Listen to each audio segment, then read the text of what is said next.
The space station floated in the endless dark of space, its metal walls shining under distant stars. Inside that giant place filled with powerful aliens, strong guards and important officers, worked a man almost no one noticed. He was a human janitor, an ordinary cleaner, a person who lived in silence. Every day he pushed his cleaning cart through long, shining halls. He scrubbed the metal floors, polished the glass, and fixed broken lights. The aliens passed him without a glance. To them he was invisible, just a worker with no value. But the janitor did not complain. He was used to being ignored at night when the station grew quiet. He would walk slowly through the empty corridors. His old boots echoed softly against the metal. He often thought about Earth. About his home he left long ago, but Earth felt far away now. His life was simple, empty, and quiet. But all of that changed one night. He was finishing late. He pushed his cart into a cargo bay where supplies were stored. The lights flickered in the corner, and for a moment he thought he heard something. It was faint, soft, almost like a whisper. He paused, listening. The sound came again, tiny cries, weak and painful, like the sound of small children. The janitor frowned. Nobody was supposed to be here, especially not children. Slowly, he followed the sound. It led him to a locked storage container at the far end of the bay. The container's door was sealed with an old lock. He bent down and pressed his ear against it. The cries were clear now, fragile and full of suffering. His heart beat faster. He knew something was wrong, but he also knew opening the container without permission could mean punishment, maybe even death still. He could not walk away with trembling hands. He used his cleaning tools to pick the lock. The door creaked open and the smell of sickness drifted out. Inside, in the cold darkness, he saw them. Two small alien children, twins. Their skin was pale and cracked, their eyes large but full of fear. They were curled together, shivering. Their breaths were weak, as if each breath might be their last. The janitor froze, his chest tightened. He had heard whispers of this species. The twins belonged to a race destroyed in a recent war. The galactic law said no one must protect survivors. Their extinction was declared final.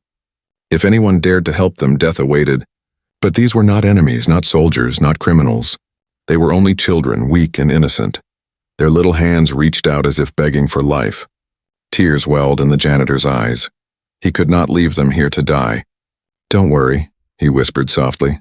"I will help you." He looked around quickly. The cargo bay was silent, no guards nearby. Carefully, he lifted the twins. They were so light, as if their bodies were only bones and skin. He carried them out and placed them inside his cleaning cart, covering them with old rags and broken tools. Every step back to his small room felt like a nightmare. He feared every corner, every shadow. If a guard saw him, it would all end. His hands shook as he pushed the cart. His heart pounded like a drum. Finally, he reached his tiny closet, the room no one ever entered. The janitor locked the door behind him and carefully laid the children on the floor. They stared at him with wide, frightened eyes. He gave them water, and they drank desperately. He tore pieces of his bread and fed them slowly. Their weak faces softened, hope returning to their eyes. That night, he sat in the corner of his closet, watching the twins sleep. He felt something he had not felt in years.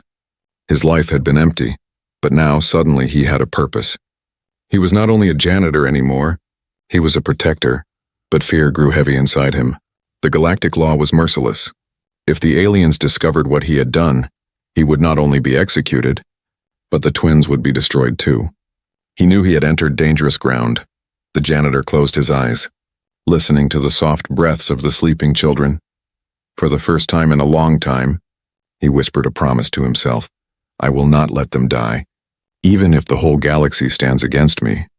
The space station remained silent.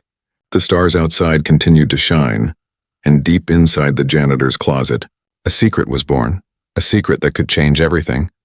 The janitor could not sleep that night. The twins lay on a blanket made from his old jacket. Breathing softly, their small faces looked calmer now, but the fear in their eyes had not disappeared.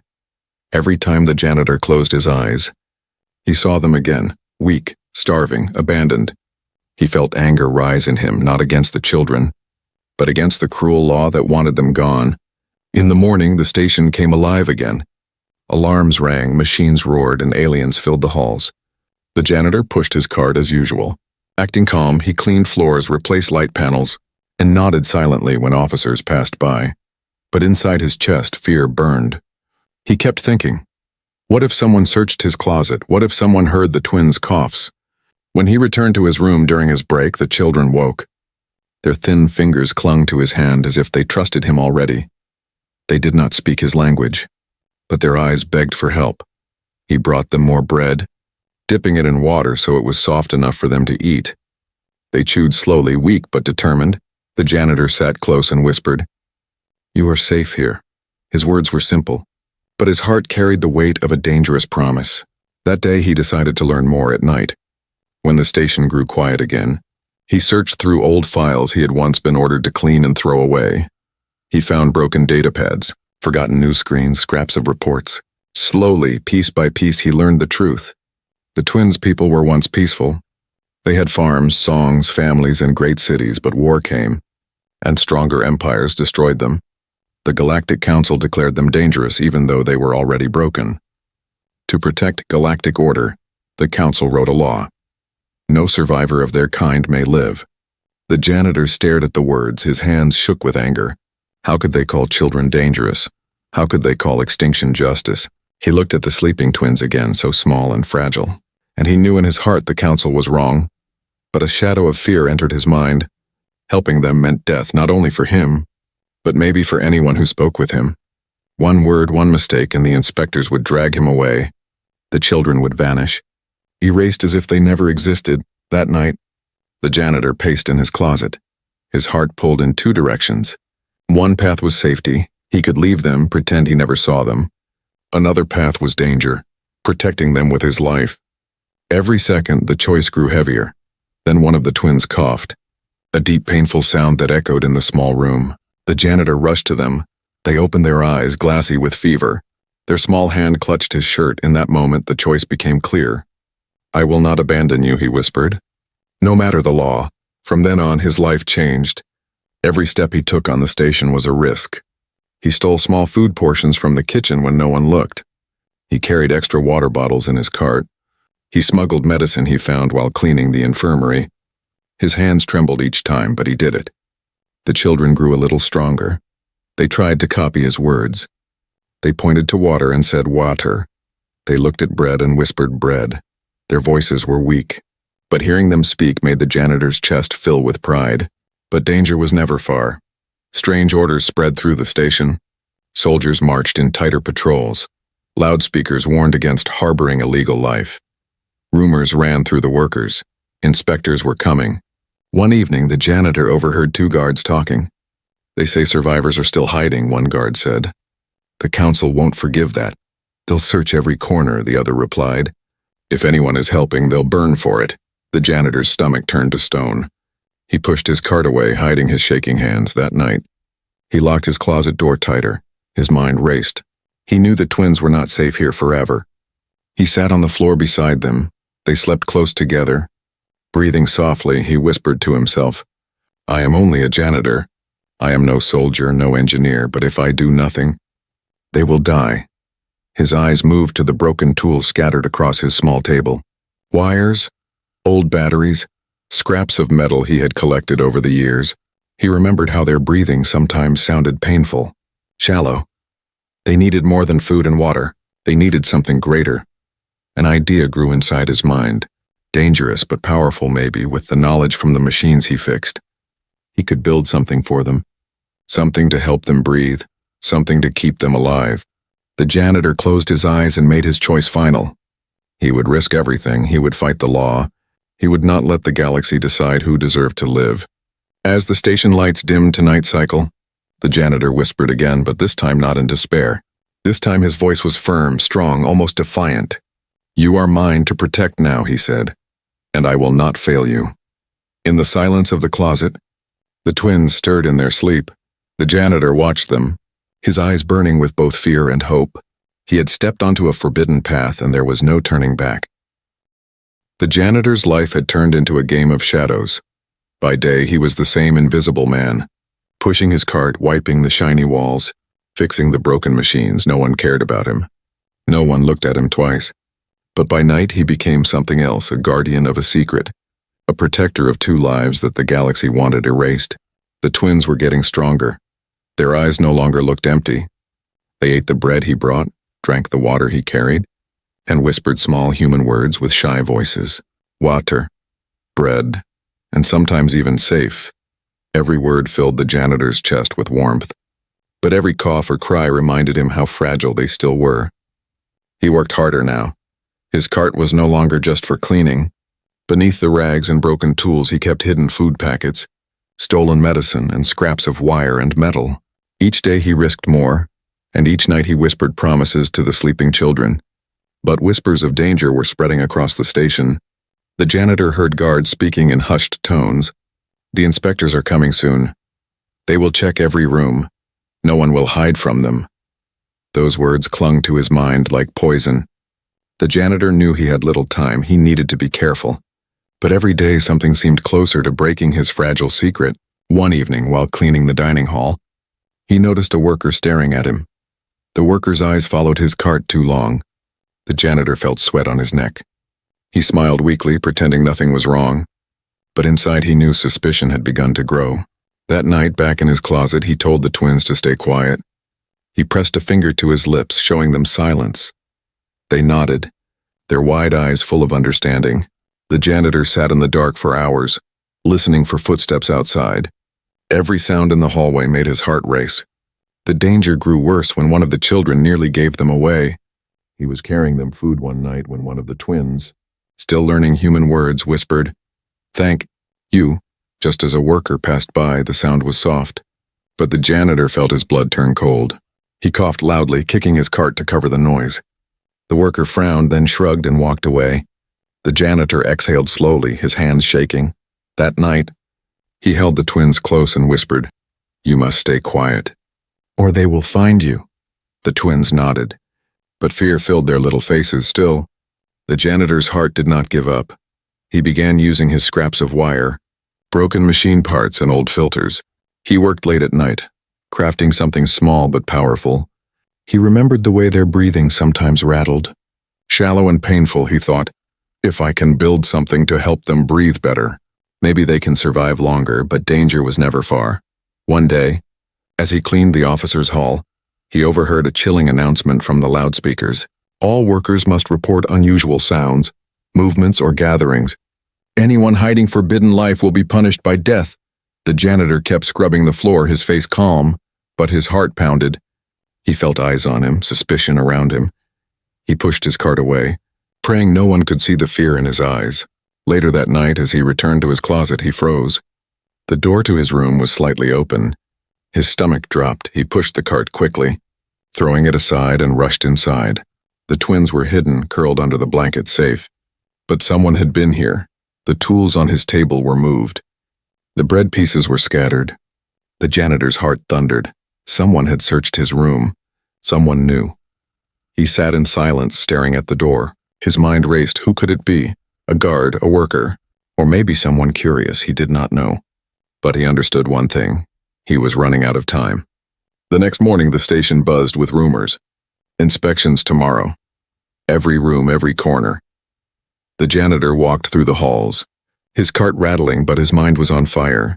If the inspectors opened his closet, everything would end that night, he whispered to the twins. We may need to leave soon. The children clung to him, fear in their small hands. He hugged them gently. His heart felt heavy. He was just a janitor, no soldier, no smuggler. But he had to think like one now. He remembered the old maintenance tunnels he once cleaned years ago. Dark, dusty paths no one used anymore. Maybe they could be a way out. Maybe they could hide there if the inspectors came. The janitor sat awake that night, the twins sleeping beside him. His eyes stayed on the tools in his hands, the wires, the filters.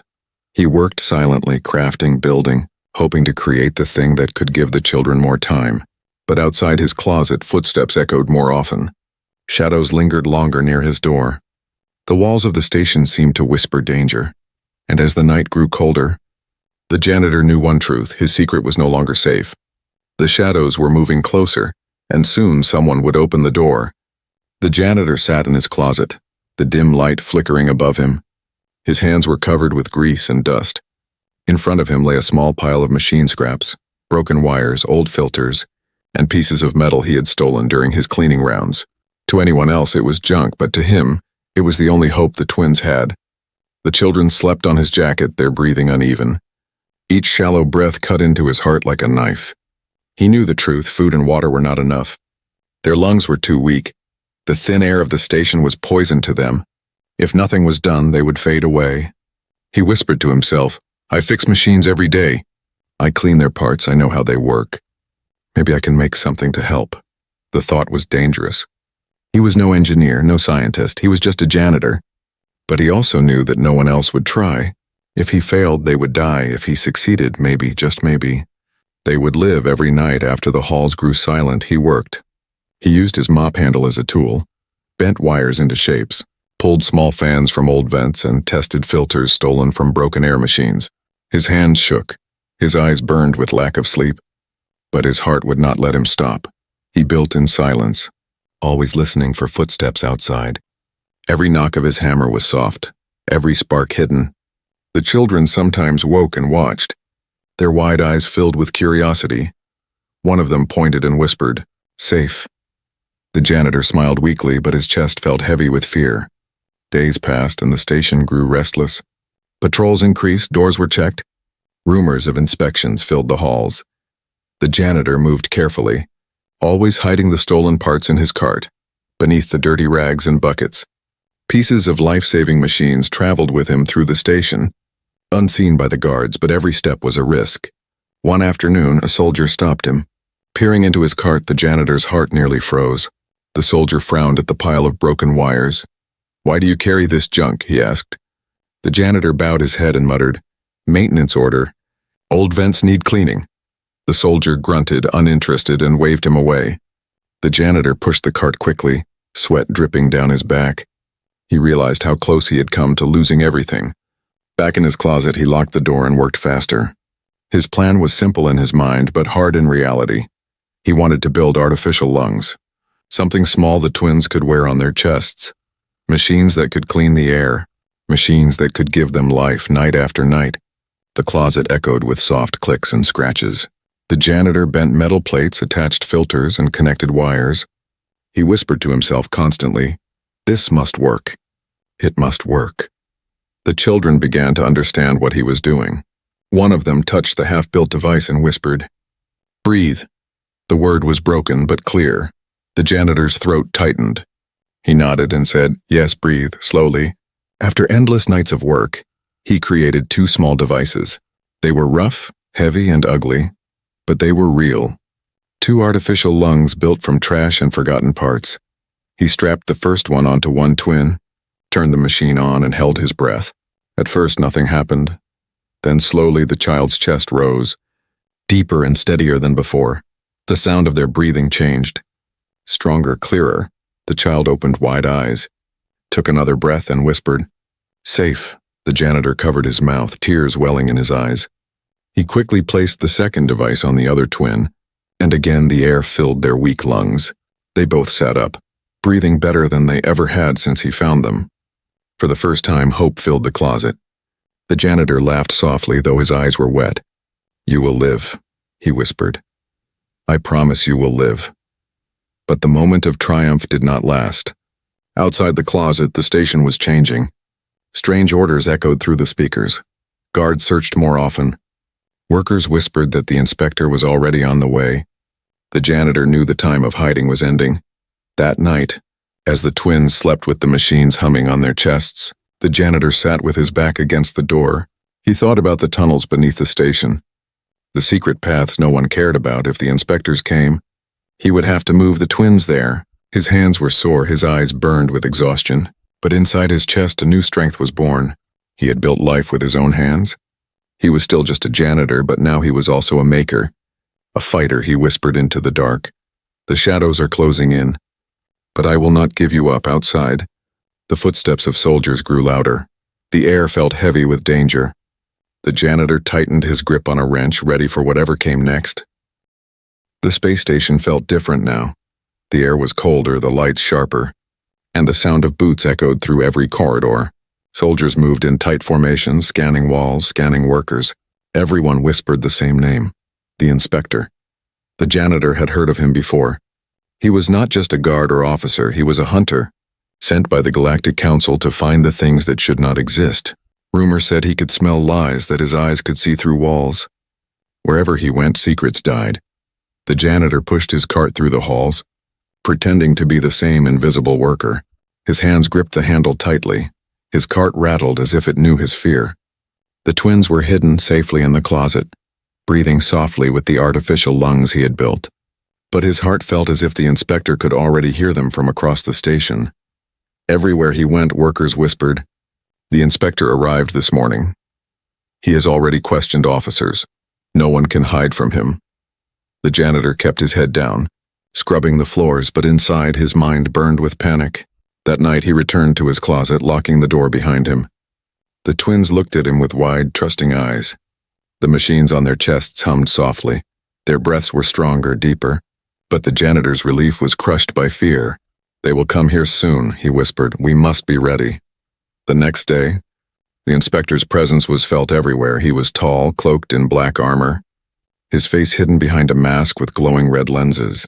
He walked slowly, never in a hurry, but every step seemed to strike fear into the hearts of those who saw him. Guards followed in silence, their weapons ready. The janitor saw him once from across the corridor. The inspector stopped in front of a group of workers. His voice was low but sharp. "Have you heard anything unusual?" The workers shook their heads quickly, fear painted on their faces. The inspector tilted his head as if he could hear lies. Then he moved on. The janitor forced himself to look away. He pushed his cart down another hall, his heart thundered. He knew it was only a matter of time before those red lenses turned toward him. The searches grew harsher. Soldiers opened closets, turned over storage boxes, ripped apart old machines. The janitor's closet had not been touched yet, but each passing hour brought the sound of boots closer. One evening, the janitor returned to his closet and froze. The corridor outside was silent, but the air felt wrong. He unlocked his door slowly and slipped inside. The twins were safe, curled under their blanket. But on his table lay a single glove. Not his. His blood ran cold. Someone had been inside again. He stared at the glove, his breath heavy. Did the inspector know? Had someone betrayed him? That night he barely slept. He sat with his back against the door, gripping a wrench, listening to every sound in the hall. The twins stirred in their sleep, whispering softly in broken words and save, "With you." His chest tightened. He wanted to believe them, but shadows were closing in. The next day, while he cleaned the officer's wing, the loudspeakers crackled. "Attention all workers," the voice said. "Every room will be searched, no exceptions. Anyone hiding forbidden life will face immediate execution." The janitor's hand shook as he scrubbed the floor. He felt eyes on him, suspicion thick in the air. His only thought was of the twins waiting for him in his closet, unaware of the storm that was about to crash down. When he returned, he whispered urgently to them, "We must be ready, they are coming." He showed them the small maintenance tunnels he had prepared, dark narrow paths behind the walls. The children looked frightened, but they nodded. Their little hands clung to his arm. That night, the inspector came. The sound of boots stopped outside his door. The janitor's heart pounded. He held his breath. The door creaked as if someone was testing it. He could hear the muffled voice of the inspector, low and calm. "This room. Check it." The janitor quickly moved the twins into the tunnel entrance, hidden behind an old panel he had loosened. "Stay quiet, no matter what happens," he whispered. The twins' eyes filled with tears, but they obeyed, slipping into the dark. The door slammed open. Soldiers poured inside. Their lights scanned every corner. The janitor stood still, his hands gripping his mop, acting the part of the tired worker. The inspector stepped in last. His red lenses glowed in the dim light. The janitor's chest felt heavy, but his face showed nothing. The inspector walked slowly, touching the table, looking at the tools. His voice cut the silence. "Strange place for a janitor." The janitor lowered his eyes. "I fix broken things, sir," he muttered. The inspector tilted his head. His red eyes seemed to stare through him. For a moment the janitor felt naked, exposed, as if the man could see the twins hidden just beyond the wall. The silence stretched, then without a word, the inspector turned and left. The soldiers followed. The door closed behind them. The janitor collapsed against the wall, his whole body trembling. He pulled open the panel. The twins crawled out, their eyes wide with fear. He hugged them close, whispering, "Not yet, not today." But he knew it was only a matter of time. The hunter had arrived, and the shadows were closing in tighter than ever. The janitor had survived the search, but only by a thread. His heart was still heavy with fear. The inspector had looked at him with those red, glowing eyes, and the janitor had felt the truth. This man would not stop until every secret was uncovered. For a few days, things stayed quiet. The soldiers moved through the halls. Workers whispered nervously, and the station lived under the shadow of the hunter. The janitor tried to act normal, pushing his cart, cleaning floors, and repairing broken lights, but every time he left his closet, his mind burned with worry for the twins, the children. Now breathing stronger with their machines, had begun to laugh softly. Their small voices filled the closet with a fragile kind of joy. They whispered new words they had learned: safe, hide, and friend. The janitor smiled when he heard them, but inside his fear never left. Then came the betrayal. It began with whispers. A worker he once knew, a man he had shared food with during long shifts, started watching him too closely. His eyes lingered on the janitor's cart, his movements, the way he returned quickly to his closet at first. The janitor told himself it was nothing, just his own fear. But one evening, as he walked past, he overheard the worker speaking to a guard. "I have seen him hiding things," the worker said. "He acts strange, always rushing back to his room. I think he has something he should not." The janitor froze, his blood cold. He moved away quickly before they could see him. His chest felt heavy, betrayal cut deeper than any blade. That man had once borrowed his tools, had once thanked him for covering his shift, and now he was handing him to death that night. The janitor locked his door and held the twins close. He whispered, "They know. Someone has spoken against us." The twins did not fully understand, but they felt his fear. They clung to him tightly, their little hands gripping his shirt. The next morning, the station shook with tension. Guards marched faster. Their eyes scanned every worker. Rumors spread like fire. Someone is hiding survivors, the inspector knows. The janitor's stomach twisted.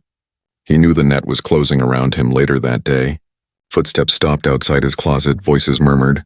He heard the familiar tone of the worker. "This is the room," he whispered. The janitor's heart thundered. He moved quickly, opening the hidden panel. "Go," he whispered to the twins. They crawled into the maintenance tunnel, fear shining in their eyes. He kissed their foreheads. "Stay quiet no matter what." The door burst open. Guards stormed in, their weapons raised. The janitor stood in the middle of the room, his mop in hand, trying to look confused. "What is this?" he said weakly. "Why are you here?" The worker stepped forward, his eyes cold. "You think no one noticed," he sneered. "You think you can hide forever." The inspector entered last. His red eyes scanned the room. The silence was sharp as a blade. The janitor's throat tightened. He felt those eyes piercing into the walls, into the shadows, into his very soul. "There is nothing here," the janitor said softly, but his voice shook. The inspector tilted his head. His voice was calm but dangerous. "Secrets leave marks even if you hide them. They leave a smell, a sound, a shadow." He took a slow step closer. "And I always find them." The janitor's hands shook around the mop handle. He prayed the twins stayed silent deep in the tunnel. He prayed the sound of their breathing machines would not reach the inspector's ears. But the traitor smirked. "Search again," he said to the guards. "He hides them in the walls." The janitor's chest tightened. He stepped forward, blocking the panel with his body. "Only broken wires there?" he said quickly. "Maintenance junk? Nothing more." The inspector stared at him for a long moment. The silence pressed down like a weight. Finally, he raised his hand, and the guards lowered their weapons. "Not today," the inspector said coldly. "But soon."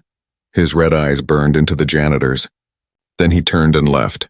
The traitor looked angry but followed. The guards closed the door behind them. The janitor collapsed, his whole body trembling. He pulled open the panel. The twins crawled out, their small faces wet with tears. He hugged them tightly, whispering, "I will not let them take you." But he knew the truth. The betrayal had changed everything. The inspector would not stop now. He would return, and next time there would be no escape.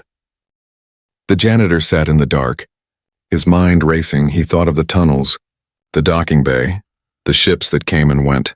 Maybe there was a way out. Maybe he could lead the twins away from the station. But it would mean facing the hunter. That night, as the twins slept against him, the janitor whispered into the silence, "They want you gone, but I will fight. I'm only a janitor. But I will fight." And in the darkness of the station, where shadows grew longer and danger walked with heavy boots, the janitor made his decision.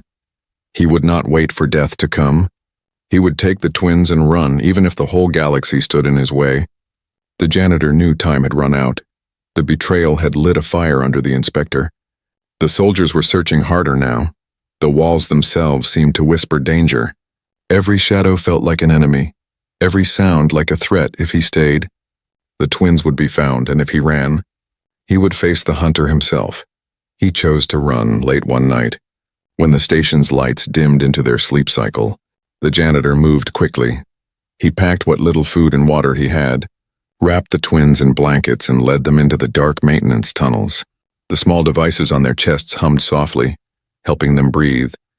The janitor prayed the sound would not give them away. The tunnels were narrow, filled with dust and rust, but the janitor knew every corner, every turn. He had cleaned these places years ago, forgotten paths no one cared about. Now they became the twins' lifeline. He guided them with shaking hands, whispering, "Quiet, stay close, do not stop." Above them, boots echoed through the station. Orders rang out. Search every sector, check the walls. The hunter was close. The janitor felt the weight of those red eyes even without seeing them. Finally, the tunnels opened near the docking bay. Huge ships rested in silence, their engines cold. Some belonged to merchants, others to soldiers. The janitor's heart raced. If he could just reach one ship, maybe he could send the twins away, even if he stayed behind. But as they stepped out of the tunnel, a voice cut the air, calm and sharp. "I knew you would come here." The inspector stood in the shadows, his red lenses glowing like fire. Soldiers fanned out behind him, weapons raised. The janitor pulled the twins behind him, gripping the only weapon he had, a heavy wrench. His hands trembled, but his eyes were steady. "You cannot hide them," the inspector said coldly. "The law is clear. They must be erased. They are children," the janitor shouted, his voice breaking. "They are innocent. You call this justice. But it is murder." The inspector tilted his head. "The law does not care for innocence." His hand lifted, signaling the soldiers forward. The janitor's heart pounded. He knew he could not win, but he also knew he could not surrender. He raised the wrench, his voice fierce. "Then you will have to go through me." The soldiers moved, and the janitor swung. The wrench crashed into the nearest guard's helmet, sparks flying. The twins cried out, but stayed hidden behind crates. The janitor fought like a man possessed, swinging, striking, pushing back the soldiers. His arms burned, his body ached, but he did not stop. The inspector watched, silent and still. His red eyes glowed as if studying the janitor. One soldier knocked the wrench from the janitor's hand. Another struck him down. The janitor fell to his knees, blood on his lip, his breath ragged. But when the soldiers tried to reach the twins, the janitor threw himself forward, blocking them with his body. "You will not touch them," he growled. The inspector stepped closer, towering over him. "Why do you fight? You are nothing. A cleaner, forgotten by all." The janitor lifted his head. His eyes burned with defiance. "Because I am human," he whispered. "And humans do not turn away from children." The words hung in the air like fire. For the first time, the inspector paused. His red eyes locked on the twins, their small faces peeking from behind the crates. Breathing softly with the machines strapped to their chests, the janitor felt the soldiers waiting. He knew the end was near. With his last strength, he grabbed a fallen guard's tool, an energy cutter, and slashed it across the control panel of the docking bay. Sparks exploded, alarms screamed. The bay doors groaned open, and a rush of air pulled toward the stars. The janitor grabbed the twins, shoving them into a small cargo pod nearby. He slammed the hatch closed, his bloodied hand hit the launch button. The pod shot out into the void. Spinning toward freedom, the soldiers shouted, rushing forward, but it was too late. The pod vanished into the stars, carrying the last hope of a lost people. The janitor turned, his chest heaving, his body broken, but his eyes fierce. The inspector stood before him. Silent for a long moment, the two stared at each other. Then the janitor whispered, "I told you. You will not take them." The soldiers raised their weapons. The janitor did not move. He stood tall, though his body trembled. He had already won. The children were safe. What happened next was lost in the silence of the stars. Some say the soldiers struck him down. Others whisper the inspector let him vanish into the shadows. But one truth spread across the galaxy. 2 alien children escaped the law because a forgotten human janitor chose to fight. In the quiet of space, as the pod drifted toward a new world, the twins pressed their small hands against the glass. Their machines hummed softly. Their eyes shone with life, and far behind them, in the heart of the station, the legend of the janitor was born, the man who changed the stars. Not with power, not with weapons, but with courage.